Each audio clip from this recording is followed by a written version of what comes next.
Hello, everyone. Today I want to talk about humor. I've always been fascinated by the carnival circus troupes of the 19th century. And, it's not due to the fascination us, quote, normal folk have with the freaks of nature that people like P.T. Barnum paraded around in all of their microcephalic glory.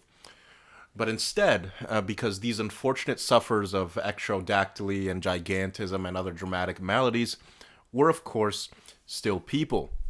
They're people with hopes and dreams and worries of their own, despite the fact that they know all too well that their success as a, quote, freak, which oftentimes provides them their sustenance and allows them to make a living, is dependent on the, quote, normal folks' propensity to marvel at them with a kind of dehumanizing awe. Now, Vice, the YouTube channel Vice, recently aired a mini documentary called The Kingdom of the Little People, which examines a community of people that suffer from various forms of dwarfism who have been contracted by the owner of the operation, that is wealthy real estate investor Chen Mingjing, to perform for and entertain the Chinese locals. As a result of this, accusations of exploitation and degradation have been leveled at Chen by numerous organizations claiming to speak on behalf of the kingdom's diminutive residents, with the Wikipedia entry for the park stating the following. Quote, "The park has been criticized by several organizations, including the Little People of America and Handicap International.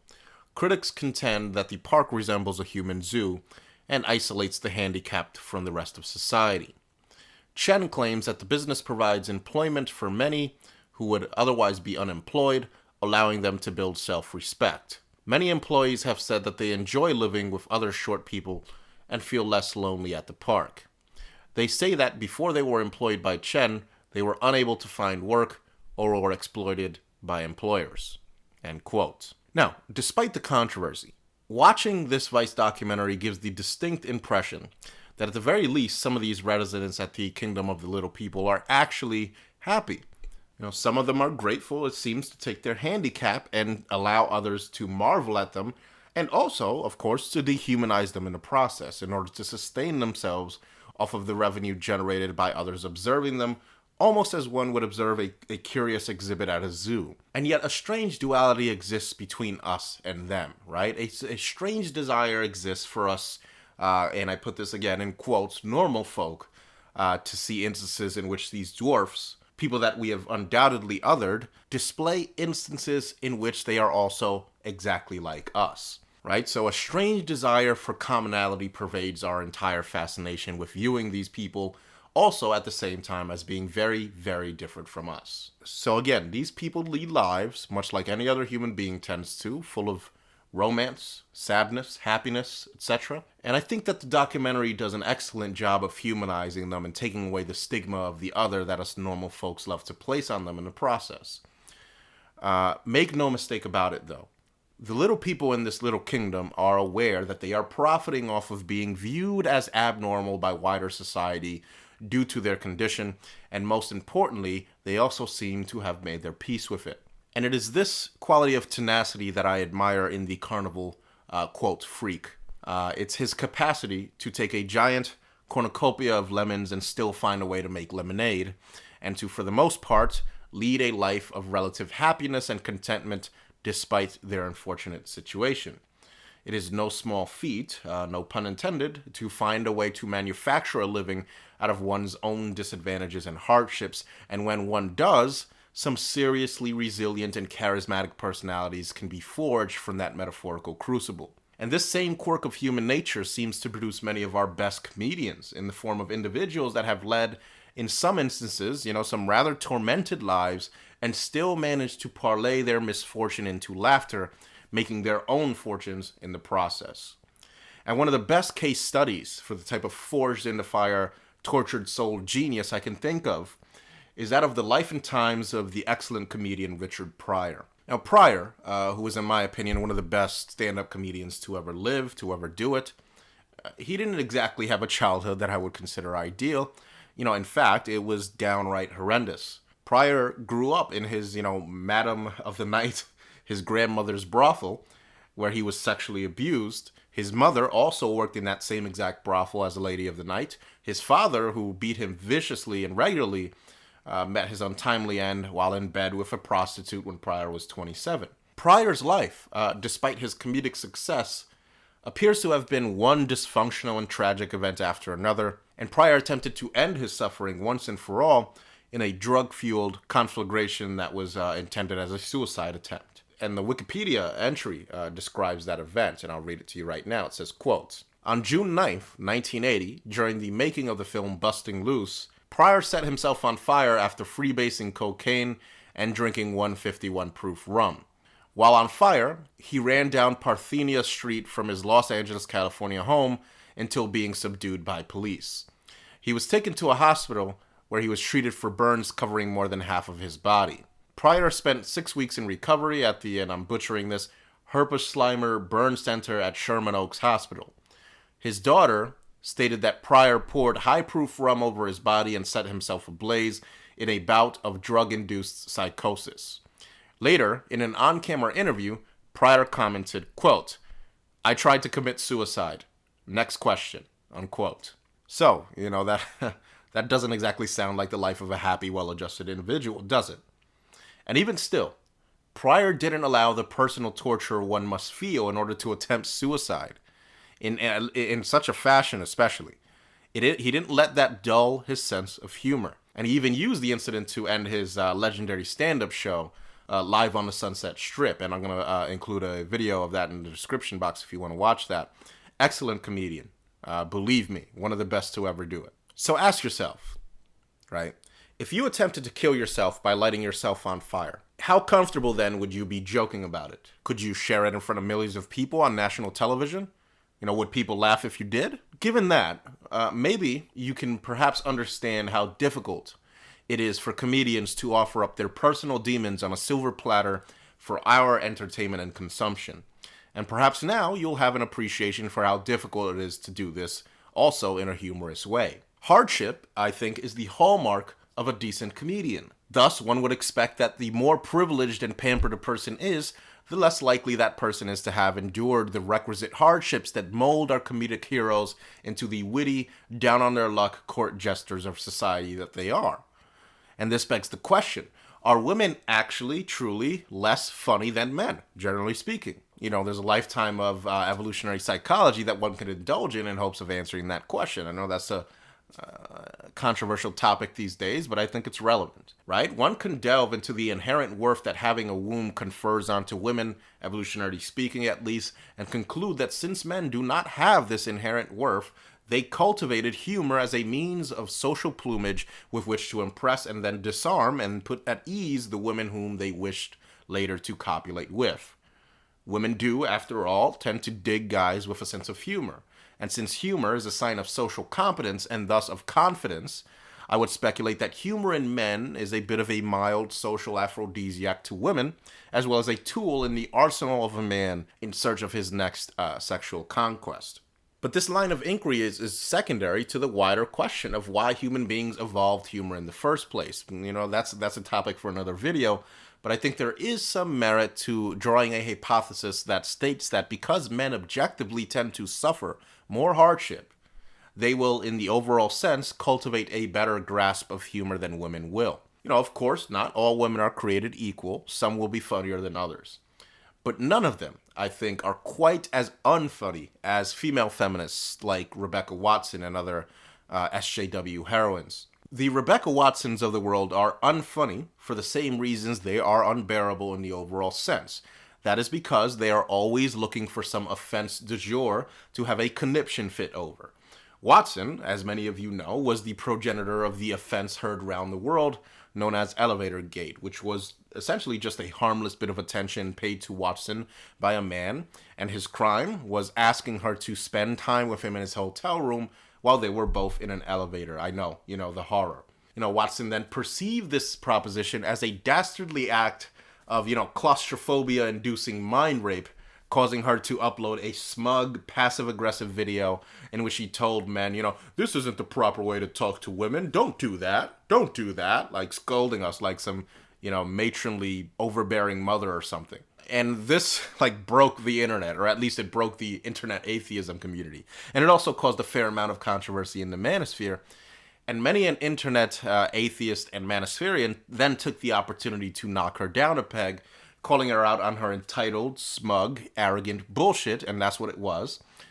And then the flurry of video responses that followed eventually prompted Watson to make the video that I've included in the description box. And this is that famous video where, she sat there and talked about how, oh, if men aren't allowed to make fun of women perpetually on the internet, their balls will then tuck into them and they will form a mangina. And it was just this corny, lame attempt at humor. And it was just so smug and I think that video, and again, you really have to watch it. You really have to go in there and watch it to understand what I'm talking about. I don't want to play that video on my video because I don't want some kind of copyright claim or anything, but you really have to go and watch it. That video, more than any I've seen, demonstrates perfectly why feminists in particular, despite, a recent spike in propaganda designed to rebrand them as such, they will never be funny. Ever, ever, ever. Right? If you watch that video, if you go back to it, and you notice the overall feigned, feeble demeanor she uses to simulate the formation of a mangina, and also the fact that this formation of a mangina is supposed to pass as, a joke. Notice that everything about these people, their mannerisms, their body language, her ridiculous glasses in this video, they all come together like flawlessly to exude a particular brand of, fake helplessness, right? It's that fake helplessness that we've all come to know and love as the feminist SJW trademark. What feminists like Watson are walking victim narratives. They're black holes devoid of talent or substance or merit who absolutely cannot stand those with wit or charisma or intelligence. They, instead of cultivating humor in response to this, seek to force everyone else to be as humorless as them, and thus if you do not laugh at their dry, off-timed, incorrectly delivered attempts at punchlines and their dehydrated snark, they then seek to tear you down. People like Watson particularly hate individuals like the ones that I've mentioned in this article, people like Richard Pryor, fire-forged, witty people that have endured hardships and found as a coping mechanism that humor helps them mitigate those hardships. These individuals are hated by the Rebecca Watsons of the world because they remind her of what they are not. And that is, of course, funny, charismatic, and able to persevere. And this is what feminists will never understand, right? The inherent risk of controversy surrounding humor and the fact that effective humor is in many instances a way of exploring the taboos that we're afraid to broach without the aid of laughter. And this inability to understand humor is why any attempts to brand social movements like feminism as, hip or humorous or funny will be handicapped from the start, although feminists will surely attempt it. Now, the Daily Beast recently ran an article on a feminist snark site titled, Inside the, quote, Feminist Onion, the Satirical Bite of Reductress, right? And so the feminist onion, right, that has some large shoes to fill. The cover image on the article shows the creators of the site, Beth Newell and Sarah Papalardo. I believe I'm mispronouncing that, but whatever. And I'm going to put a screenshot of that up on the screen. And, I want you to just take in this picture and look at it and analyze it. Don't these two just ooze comedic genius, right? I'm being sarcastic, obviously, right? Surely, most people aren't going to immediately cringe when they see that stereotypical hipsterish, like sideways glances that they're tossing at each other, right? This is the feminist version of a humorous facial expression. Contrived, half-assed, and fake as hell. So feast your eyes, gentlemen, on their razor-sharp wit. I'm going to read to you a post from their site titled, How to Pretend You Like His Cheerleader Porn. This ought to be good, right? So, the second bullet point says, quote, pretend that you have no opinions. If you want to play the role of supportive girlfriend, it's important to get your pretending skills on fleek. I don't know what that means, but whatever. Finding out that your boyfriend gets a boner from a chick in pigtails who looks 16 can be hard to swallow. And then she says, LOL, get it? That's that razor sharp wit and humor that we're talking about here. And it says, so when your boyfriend starts masturbating to someone's daughter, but only when they are doing a pom-pom routine, try to forget your gender studies minor and self-respect for a little while. You'll finally be the cool girlfriend you always wanted to be. If your ruse slips and you accidentally let your jaw drop, Just pretend it's because you're too turned on and keep it closed. I don't even know why I'm laughing. I mean, because this, of course, isn't actually funny, right? And what they're trying to do here is to imply that your average everyday boyfriend finds his porn escapism by indulging in borderline pedophilia. Again, no subject should be off limits in the realm of comedy, but not only are these people attempting to shed light on a controversial subject regarding male sexuality, they also fail miserably in terms of execution. What somebody has neglected to mention to these women is that if you're going to give controversial humor a try, you'd better damn well make the controversial parts funny. But instead, they offer up this hogwash, and I'm just going to repeat this from the original quote here. It says, so when your boyfriend starts masturbating to someone's daughter, but only when they are doing a pom-pom routine, try to forget your gender studies minor and self-respect for a little while. Right? So what they give you, their attempt at humor, amounts to a lecture about their useless feminist degree. And that was the punchline. Welcome to feminist comedy, folks. Now, many of you might remember the controversy that was caused by comedian Daniel Tosh, host of the program Tosh.0, making a rape joke during one of his stand-up routines. And so a woman, likely a feminist, of course, a female heckler then took it as a cue to have a social justice panic attack and scolded him in the middle of his routine. And she said something along the lines of, rape is never funny. Just don't even joke about it, right? That's what she said. I'm paraphrasing, but that's the gist of it. There's something particularly disgusting about the type of person that can't attend a comedy special knowing that the comedian is there to make humorous and sometimes crass and even offensive jokes without then interjecting their damned victim narrative the moment one of the jokes targets the group that they identify with. I'm reminded of Isaac Hayes, that's the voice actor who played the chef on the raunchy adult comic series South Park. And Hayes spent dozens and dozens of episodes on South Park trashing multiple demographics, Christians, whites, blacks, rednecks, etc. And he spent all this time making jokes about any and everyone else's belief system with no hesitation, but then ended up quitting the show once South Park made the decision to ridicule his religion, the religion of Scientology. But anyway, Tosh, being a comedian, is expected, when heckled, to provide some sort of witty comeback. It's the hallmark of a proven quality comedian to do so. We expect them to be able to think on their feet, poning anybody who would dare to interrupt their show with a sharp-tongued quip designed to make them implode back into their seats in embarrassment. The problem was that in this case, Tosh was dealing with the topic of rape, and more specifically, he was dealing with a woman offended by a rape joke. And so it becomes immediately a lose-lose situation.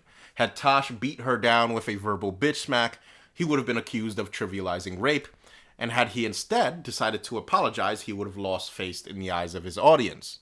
So Tosh, in response to the heckler, ended up saying, quote, "Wouldn't it be funny if that girl got raped by like 5 guys right now? Like right now? What if a bunch of guys just raped her?" End quote. And so, in my opinion, he panicked, right? The fact that we expect a comedian to get up on stage, remember all of his jokes, deliver all of them in a way that does not seem to be contrived or rehearsed, and in the event that some entitled SJW female is triggered by a joke that sounds, a little too rapey, he also is expected to deliver a quick ad-libbed retort to neutralize her. I think that's a little much. And Tosh, although very funny and very talented, perhaps just couldn't think of anything witty to say quick enough. So a controversy ensued. The media got their pound of flesh, and to my knowledge, Tosh is still hosting his successful show, plugging along, still making us laugh, and good for him. But for the most part, as of now, it's forgotten, but it's very possible that even though it's forgotten, Daniel Tosh's career has been permanently hindered as a result. I think it's been irreparably damaged, right? I don't foresee any future blockbuster comedy flicks with Daniel Tosh in them, right? He's marked. If he has any measure of success, it's always going to be tinged with the feminist kiss of death, reminding him and the world that one day, years and years ago, he said a joke a woman didn't like and didn't commit career suicide by profusely apologizing as a comedian in the middle of a stand-up routine to a heckler on a moral high horse. And the social justice warriors, they just thrive off of this stuff. They thrive off of inserting themselves into someone else's good time and redirecting the attention to them. Because apparently, according to them, the universe has somehow conspired against them, directing its entropy toward the single goal of getting someone, somewhere, to say things specifically designed to oppress them with, words, right? Words. Now, over at the feminist coven, Jezebel, an article titled, quote, "How to Teach an Ancient Rape Joke" shows the lengths that these people will go to in order to engage in acts of self-congratulatory moral outrage. They've gone so far as to start bitching at their professors who read them the Roman poet Ovid's Metamorphoses without notifying their pupils that it contained, quote, "triggering language surrounding rape." Yes, it's gotten that bad that stories dating back to ancient Rome that our species has deemed of immense value, right? Enough value to continue to reprint them up till present, cannot be read back to these people without a warning that they may have to endure some adult themes in 2015. And so what happened, apparently, is that and I'm reading straight from the article here, the quoted bits, says, quote, "An undergraduate woman and sexual assault survivor was, quote, triggered by a classroom experience with Ovid's Metamorphoses, in which the professor discussed the language and imagery in the rape stories of Daphne and Persephone without acknowledging the violence of the subject," end quote. So yes, we must apologize now for triggering people with rapes fictionally dreamed up by the Romans in the year 2015. Right? And they continued on saying, it said, "Ovid's Metamorphoses is a fixture of lit hum. But like so many texts in the Western canon, it contains triggering and offensive material that marginalizes student identities in the classroom. These texts, wrought with histories and narratives of exclusion and oppression, can be difficult to read and discuss as a survivor, or a person of color, or a student from a low-income background." Right? So, of course I would be considered a person of color, right? I mean, that's such a silly term, but whatever. But these people, who pretend to speak for, quote, persons of color such as myself, the whole fucking lot of them, man, are just fucking petulant little brats. And that's all that I can really say about these people. They're damned petulant little brats, the lot of them. But I think what's interesting is how different the reaction is when the comedian is a woman. So female comedian Amy Schumer is the latest feminist darling, being paraded as the most recent iteration of the token, quote, "see, women can be funny too" mimetic, right? Schumer earned accolades from the feminist establishment for the humorless, in my opinion at least, the humorless sketch called Football Town Lights. And I'll give you a brief description. So amidst all of this controversy with the domestic violence in the NFL and all that, Schumer mocked the NFL by playing the alcoholic wife of a coach in a Friday Night Lights style parody, where the coach whipped the team into shape by instituting a no raping rule, much to the chagrin of the players. And that's going to be in the description box, and in order for you to understand this video, you have to go watch that as well. But after you watch it, all I really have to say on the video is that I can see why the feminists love Schumer so much. In one fell swoop, she managed to insert the fallacious concept of rape culture while attacking an all-male sports institution, that is the NFL. And given that this female comedian, didn't take the traditional route female comedians usually do, choosing not to joke about her period or some other disgusting aspect of her femaleness, it was then lauded as good comedy from a feminist perspective. Good being simply not horrible in this case. Feminist-inspired comedy tops out at mediocre, unfortunately. And then followed by, of course, guilting everyone for not liking their stand-up routines. I suppose that if the SJWs are going to run around perpetually offended, then I might as well take a whack at it too. Schumer ran into a bit of her own controversy when she made some off-color remarks about Latinos during her stand-up routine. And she said, quote, "I used to date Hispanic guys, but now I prefer consensual," end quote, right? So, outrage, horror, shock, racism, right? Am I doing it right? I don't know. Maybe that's not smarmy enough, so I'll try again. "Well, I think that this narrative being peddled is very minority exclusionary, and anyone who respects diversity and intersectionality would find a way to be funny without saying that, and blah, blah, blah, blah, blah, fucking blah," right? That shit is exhausting, right? Even trying to sound like a social justice warrior just makes you feel self-loathing. But I will say that, a female comedian championing the fight against, quote, rape culture with, a barely funny parody of Friday Night Lights portraying men as being inherently prone to rape, sure does has a lot of nerve contributing to the, quote, hot-blooded Latino trope, which is, a form of rape culture, I should say, a rape-blaming culture in and of itself. You see, in order for feminists to perpetuate the idea of a pervasive rape culture, someone must, of course, be doing the raping. The ones doing the raping, according to feminists, are, of course, men. Never women, only men.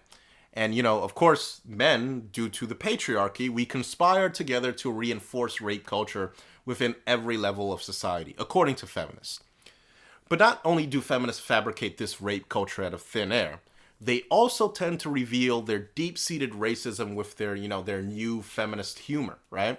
What we're witnessing right here is a white woman getting up on stage, joking about how Hispanic men are prone to rape, right? How tolerant. Perhaps you remember Heidi Jones, right? The white weather woman who led the NYPD on a wild goose chase in Manhattan, claiming that a Hispanic man had raped her and was still at large. And of course, her story ended up being proven to be completely false, with Heidi later admitting that she made it up, the entire thing, for sympathy, right? So you have racist white women that are willing to make up rapes, putting innocent Hispanic men at risk just for sympathy, just to elicit sympathy. And who knows how many police hours were expended chasing down Jones's made-up assailant. And also, who knows if her story was so unquestionably believed, despite numerous inconsistencies from the get-go, because of the, quote, rape-blame culture that comedians like Amy Schumer perpetuate. I don't buy into this black men and Hispanic men, and even white men, are prone to rape. I don't buy into that bullshit. I don't buy into it when it's feminists saying that men in general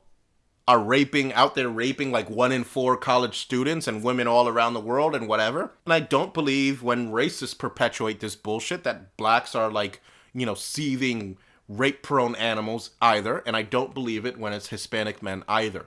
I think it's bullshit.